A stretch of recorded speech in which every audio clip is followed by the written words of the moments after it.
Bueno, está ya con nosotros Ramón Tamames, bienvenido. Muchas gracias.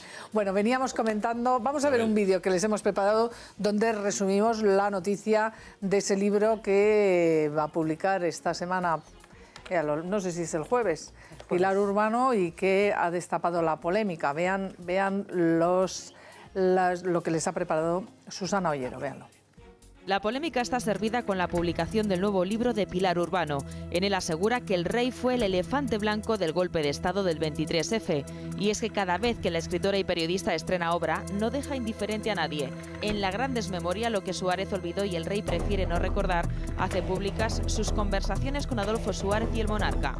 Una operación en la que un militar, un general, va a presidir un gobierno cuyos ministros y vicepresidentes son la crema política, democrática, o sea, no los falangistas, no los fascistas, no los tardofranquistas, pero sobre todo detrás de esa trama está el general Armada y detrás de Armada está el rey.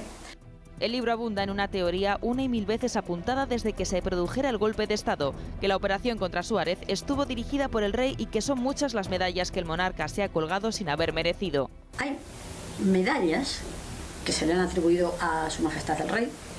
El rey sabe que él no las meritó, como por ejemplo la factura de la Constitución, el rey ahí no intervino, o es por ejemplo la legalización del Partido Comunista, es una obra hecha en solitario por Adolfo Suárez, o el tema del golpe y de la Operación Armada. Urbano detalla cómo se fraguó la Operación Armada. Según ella, desde finales de 1980 ya se comenzó a preparar una estrategia aparentemente democrática para echar a Adolfo Suárez del gobierno y colocar al general Armada al frente de un ejecutivo de coalición nacional. Todo ello desemboca en un duro enfrentamiento que mantuvo Suárez con el rey para defender el régimen constitucional. Es una historia de amor y de desamor, de encuentro y desencuentro, de construcción y destrucción. Suárez olvidó muchas fechorías que le hicieron, muchas puñaladas por la espalda.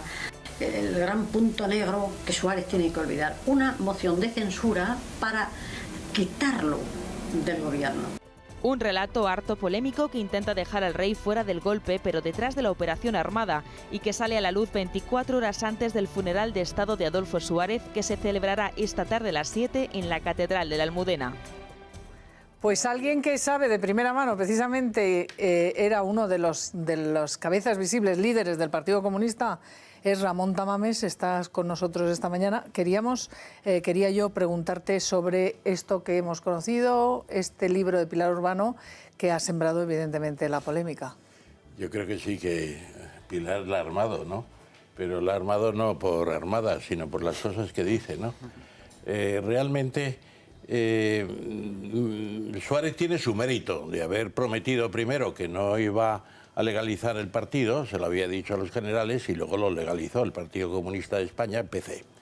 Bien, pero eso no fue un mérito exclusivo de Suárez. Yo creo que el rey es el que decidió cambiar sus posibilidades con las leyes fundamentales del franquismo e ir a la democracia de cabeza. Eso es una idea del rey, así que esa no se la puede discutir nadie.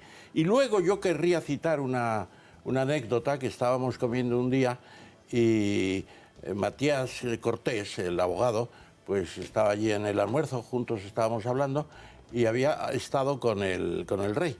Y yo le había hecho algunas referencias antes de la visita y me dijo textualmente, y si estuviera aquí Matías lo confirmaría, me ha dicho el rey, año 73, que él lo que quiere es tener el teléfono del PC y un día que necesita hablar con quien sea, llamarle por teléfono en la situación más normal como cualquier otro partido. Eso lo dijo el rey. O sea que la iniciativa de legalizar el Partido Comunista... El rey estaba por la democracia y todo el mundo sabía que legalizar el PC era un paso fundamental para la democracia. Eso lo sabía todo el mundo. ¿Y qué crees? ¿Por qué crees que se cuenta ahora será un que no tiene nada que ver? De buscar el sensacionalismo, de tergiversar la historia. Yo creo que eso está claro. Vamos, me parece meridianamente claro. A ver, vamos a ver, hay desde... ¿Ha habido algún personaje próximo, cercano a la zarzuela, que ha ido contando estas historias, pero desde hace muchos años, ¿no? Esto no es nada nuevo. Yo entiendo que uno vende libros como puede o que puede magnificar las historias todo lo que quiera en aras de crear polémica, que es la mejor manera de vender libros. A mí me parece que esta versión de los hechos, primero, es vieja. Segundo, algunos de los que estamos aquí la hemos oído contar en persona por ese personaje hace mucho tiempo y sabemos que, en fin, que no es todo lo objetiva a lo mejor que debiera. Y tercero, no veo, salvo el beneficio económico de vender libros, no veo a qué puede obedecer o en qué puede beneficiar ahora mismo a la estabilidad de España y a la mejora de la calidad democrática contar una historia, ya digo, traída por los pelos, cuya fuente es conocida y no es precisamente imparcial ni es precisamente objetiva, y que probablemente tenga muy pocos visos de realidad, ¿no? Yo creo además que las imágenes que hemos visto estos días en el funeral en la capilla ardiente de Adolfo Suárez, del afecto del hijo de Adolfo Suárez Illana hacia el rey, esas imágenes no se compadecen bien con esta traición, ¿no?, que denuncia, con esta supuesta traición del rey que denuncia a Pilar Urbano. Y yo creo, y le quería preguntar al señor Tamames, creo que va a ser muy importante el hijo de Adolfo Suárez Illana, tiene pensado, no ahora, en su momento, pues publicar unas memorias, y yo creo que esas de verdad serán las memorias más fidedignas de su padre, harán honor de verdad a lo que pasó, ya que Adolfo Suárez padre pues no nos dejó esas memorias, le dejó sin embargo a su hijo los documentos. ¿Usted cree que esas memorias van a ser importantes, van a ser esclarecedoras si se llegan a publicar sobre lo que realmente pasó? Yo creo que hay dos fuentes. Una son las memorias que dicen que hay 500 páginas, casi manuscritas, por así decirlo, de Adolfo Suárez. Yo tengo mis dudas porque él siempre decía que iba a escribir las memorias, pero nunca se veían. Planeta le hizo una oferta de 100 millones de pesetas por las memorias, y ya sé que él no iba a escribirlas o dejarlas de escribir por eso, pero no cabe duda que era un acicate interesante. Y luego están los archivos de Eduardo Navarro. Exacto. Los archivos de Eduardo Navarro pueden tener muchísimas cosas y no sé exactamente en qué propiedad están en estos momentos. Ahí puede haber muchas fuentes, pero reiterando, Isabel, lo que decía antes, hay que recordar que el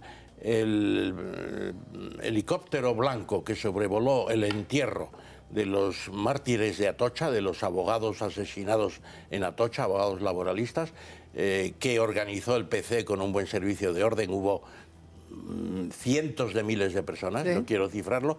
El helicóptero blanco dicen que iba al rey y que se quedó impresionado del episodio y que fue el origen también en parte de que el reconocimiento del PC era inevitable y necesario. Pero Ramón, para todo esto que está saliendo ahora o que ha salido, que vuelve a salir ahora, que no es nuevo, como bien decía Isabel, por ejemplo, en otro libro a ti se te pone como ministro de Economía de ese gobierno presidido por Armada. ¿Tú te ofrecieron? A mí no me ofreció nadie nada, por lo menos en ese momento. Sí me ofrecieron ser ministro en 2 ocasiones, por lo menos, y no diré ahora cuándo, ni cómo, porque no viene al caso. Pero lo que sí es José cierto María Aznar no sería. es que... No, José María Pero para ese gobierno... Así que ya hemos acotado. Se lo estuvo pensando Ya hemos acotado. el Ministerio de Medio Ambiente. Pero para ese gobierno de concentración nacional, donde lo vicepresidiría Felipe González, que hoy se ha enfadado muchísimo. Pero ¿a ti te ofrecieron? ¿No te ofrecieron? No, a mí no me ofrecieron nada. Yo me enteré después, meses después, y el libro de Javier Cercas lo confirma en cierto modo, y otros escritos, pero a mí nadie me ofreció nada, como sé que nadie le ofreció nada a Jordi Solé, ni tampoco a Mújica, ni a los demás que figurábamos allí. Esos eran especulaciones.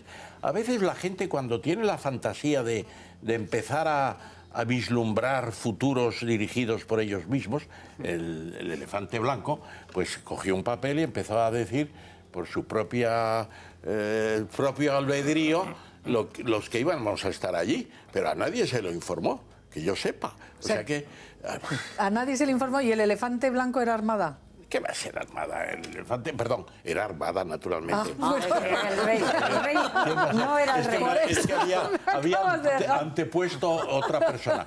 Yo creo que el rey no tiene nada que ver con ese tema. El rey podría intuir cosas, darse cuenta de que el ruido de sables iba increciendo, que había reuniones y tal. Podría saberlo, la inteligencia se supone que funcionaba, pero los hechos tal como sucedieron, yo creo que eso lo sabía Armada y mal, porque además no sabía quién iba a ir y al final fue Tejero y Quintana Lacací le dijo que con Tejero no quería saber nada y ya se empezó a deteriorar todo el golpe. Bueno, yo creo que en España existen muchas dudas sobre qué pasó realmente con el golpe de Estado, cómo se organizó y cómo finalizó.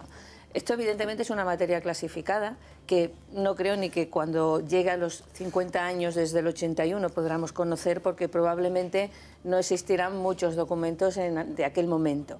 Pero sí que existen muchas dudas y, en mi opinión, aunque se ha escrito mucho, hay libros muy significativos, como el libro de Anatomía de un instante de Javier Cercas, y me da la impresión que también el de Pilar Urbano, del que solo conocemos un anticipo que ha publicado El Mundo el domingo. Pero yo creo que en este país nada sucede por casualidad, y que el anuncio por el hijo de Adolfo Suárez de un inminente fallecimiento por parte de su padre para poner en marcha ese protocolo de Estado que hemos tenido y esa respuesta ciudadana, más la publicación de este capítulo del libro, más lo que pueda venir después, yo creo que esas dos cosas son un anticipo de lo que pueda pasar. Y, oye, ojalá nos podamos enterar de qué sucedió realmente, porque hay algunos libros, a mí el de Javier Cercas, que hablaba también Ramón Tamames, me parece un libro muy documentado, y yo no minusvaloro el libro de Pilar Urbano. Es muy importante que conozcamos. Solo hay que contextualizarlo y mirarlo con una visión histórica. Estamos hablando del 81 y no del 2014. Pero Pilar, lo mismo... a mí me encantaría conocer de primera mano la opinión de Pilar, y de hecho la llamé ayer en cuanto vi la noticia, pero tengo que decir, hay conversaciones que reproduce que estaban el rey, Suárez y el perro.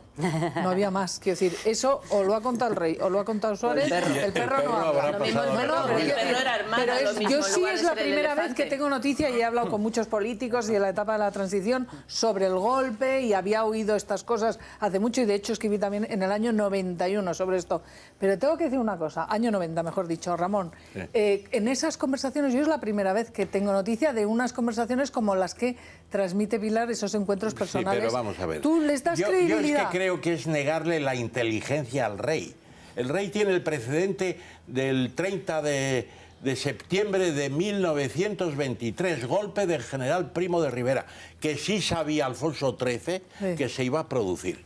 Y le nombra primer ministro en condiciones, presidente del Consejo de Ministros, quiero decir, en condiciones inadecuadas, porque si hubiera sido más inteligente Alfonso XIII y sus asesores, le podría haber nombrado presidente del Consejo, haber disuelto las Cortes, elegir, etcétera, etcétera. Bueno, pues tiene ese recuerdo. Firmó una letra de cambio a no sé cuántos meses para acabar la monarquía en España. Era su abuelo. Y luego Constantino de Grecia. Esto es que la reina tiene la experiencia muy cercana. Vamos, es que es negarle la inteligencia al rey pensar que era el elefante blanco. Que tú y yo sabemos quién es la fuente de todas esas cosas. Si es que lo sabemos todos, quién es la fuente de todas esas. No es el rey y no es Suárez, desde luego. Entre otras razones, porque Suárez hace muchísimo tiempo que no podía contarlo, y cuando podía contarlo era demasiado leal al rey, a España y a la democracia para contarlo, que una cosa así. Es que todos sabemos quién es la fuente. La persona clave, desde luego, en esta historia se llama Eduardo Navarro. Yo hablé en su momento, hace muchos años, años 89, 90, con él. Y Eduardo Navarro a mí me dijo en su momento que él era custodio de toda esa documentación de Suárez y que no pensaba hacer uso, porque tenía orden de no hacer uso ninguno. Yo no sé, nunca de hecho ha salido toda esa documentación que tenía Eduardo Navarro. Yo espero que Suárez y lo que sí que sabemos es que Adolfo Suárez no quiso hacer sus memorias a pesar de esa oferta. Yo creo que la última, porque no le dio tiempo. Yo creo que la última... Pero no quiso, si él podía haberlo hecho.